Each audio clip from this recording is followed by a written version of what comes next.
Saat sekretaris wanita itu tidak sengaja jatuh ke dalam bak mandi, wajahnya penuh dengan detik-detik dan tahi lalat mencolok itu baru perlahan-lahan menghilang. Saat ini sang direktur baru menyadari sekretaris wanita yang selalu mengikutinya sepanjang hari, dialah cahaya bulan putih yang telah ia rindukan selama 5 tahun. Pada saat ini, perasaan yang telah lama ditahannya oleh pria itu akhirnya meledak. Kamu akhirnya kembali. Saat sedang bersenang-senang, aku tidak akan membiarkanmu pergi. Kamu milikku. Kamu benar-benar milikku. Ternyata 5 tahun yang lalu wanita itu mengenakan pakaian hitam, mengangkat keranjang besar berisi uang koin, melarikan diri ke pernikahan lelaki busuk itu untuk membalas dendam. Pengantin wanita yang jahat segera langsung memasukkan obat bius ke dalam mulut wanita itu.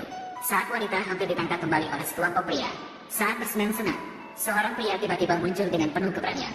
Wanita itu tiba-tiba melompat ke dalam pelukannya, memohon padanya untuk membawanya pergi.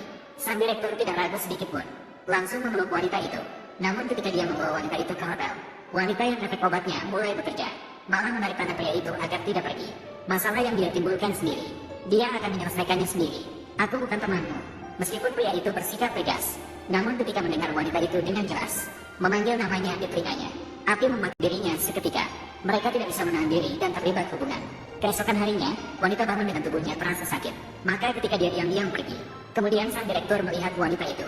5 kata besar tertulis di wajahnya, mengolok-olok keterampilannya yang biasa. Hal ini membuat pria itu terkejut. Dia akan mencari wanita itu sampai ke lubang tanah. Namun sebenarnya wanita itu sudah pergi ke luar negeri, dan dia pergi selama 5 tahun. 5 tahun kemudian, dia melahirkan anak kembar sang direktur. Pada awalnya, ayahnya adalah seorang pria buruk. Dia mengakuisisi perusahaan ayahnya, Ansiko. Sekarang, pasangan itu tidak harmonis. Wanita itu memutuskan untuk pulang dan merebut kembali Ansiko. Dan untuk menghindari identitasnya terungkap, dia sengaja menyamar sebagai wanita jelek. Dia bersiap-siap untuk melamar di departemen perencanaan perusahaan temannya. Namun dia tidak pernah bermimpi bahwa bos temannya adalah ayah dari 2 anaknya. Namun setelah 5 tahun, sang direktur tidak hanya tidak mengenalinya, tetapi juga mengira dia adalah petugas kebersihan baru di perusahaan.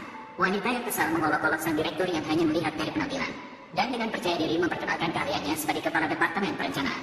CEO mengambil resume wanita itu, lihat nama di atas, malah membuatnya secara tak terduga menghubungi wanita itu. Namun selalu membalas dendam atas wanita itu pada pria busuknya, terus-menerus mengakuisisi banyak saham pihak lain. Kali ini dikabarkan pria busuk karena kekurangan uang bersiap untuk menjual bisnis kamar mandi. Direktur memutuskan untuk memendangi ke hotel untuk membicarakan masalah akuisisi dengan baik. Tapi ternyata wanita membawa anak dan sahabatnya, juga merayakan penerimaan pekerjaan di restoran hotel ini. Saat dia membawa anak perempuannya ke toilet, tepat bertemu dengan sang direktur. Gadis kecil sampai tidak bisa menahan pipis di busana desainer sang direktur. Ini adalah busana desainer, setelan jas puluhan ribu. Maaf ya, maaf. Anak kecil belum mengerti, tidak bisa menahan. Maaf. Terus-menerus mengakuisisi banyak saham lawan. Kim, ini anakmu. Kamu sudah menikah. Sang direktur langsung mengambil CV wanita itu. Basahi jasmu. Meminta maaf hanya dengan kata-kata tidak ada gunanya. Apakah kamu tahu tentang jas ini? Butuh beberapa tahun gajimu untuk menggantinya. Kamu tidak akan mampu membayar. Ini karena saya memberi peringatan, bukan urusanmu untuk mendidik. Kim, saya tidak bermaksud begitu. Paman, maaf. Nuan-Nuan menggunakan uang saku Nuan-Nuan membelikanmu setelan baru. Jangan salahkan ibumu. Mungkin karena hubungan darah yang alami. CEO tidak hanya tidak menyalahkan wanita, tapi juga membawa yang disukainya sejak pertama kali melihatnya. Gadis kecil pergi memilih gaun putri. Wanita langsung menolak, takut identitas anak terungkap. Namun CEO langsung mengangkat gadis kecil itu, bersiap membawanya ke kamarnya sendiri untuk memilih gaun. Tapi Tuan Ouyang masih menunggu Anda. Biarkan dia menunggu. Hanya ada satu Master Ouyang di seluruh kota. Apakah itu Tuan Ouyang? Tidak bisa. Harus mencari cara agar si Xiao membawa yang pergi. Jika orang-orang melihatnya di seluruh kota, konsekuensinya pasti tidak akan baik. Mengapa kamu terlihat begitu cemas? Ada apa? Tidak ada. Aku santai. Bagus kalau begitu.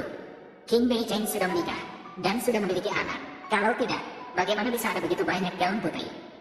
Kim, tolong kenakan pakaianmu terlebih dahulu. Xiao Wen masih di sini.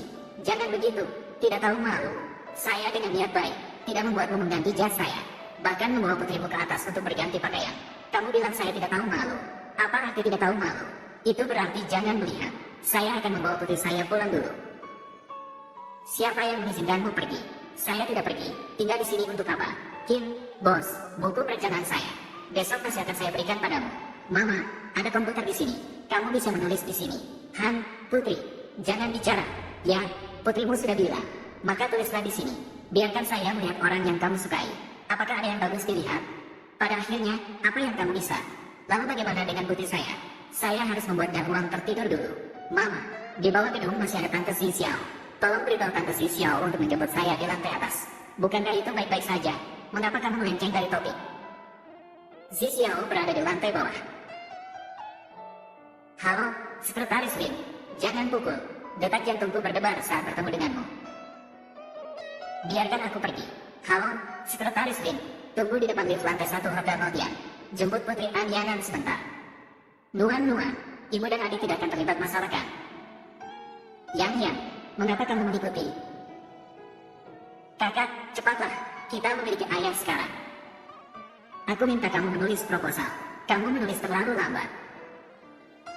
Kamu salah menulis di sini. Aku minta kamu mengurusnya. Sikap ini, mengapa mirip sekali dengan wanita itu? Bos Kim, apakah hanya jika aku menyelesaikan proposal, kamu akan membiarkanku pergi? Kamu akan selalu meminta aku menulis. Barulah kamu akan membiarkanku pergi. Tolong kenakan pakaianmu dengan baik. Cara kamu seperti itu akan mengganggu pandanganku. Bahkan akan mengganggu kinerjaku.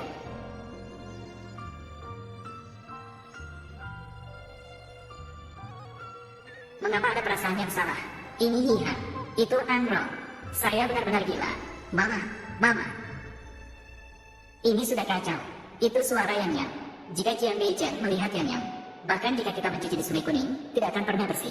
Bos Kim, aku akan pulang dulu. Besok pagi, aku pasti akan menyerahkan proposal tepat waktu.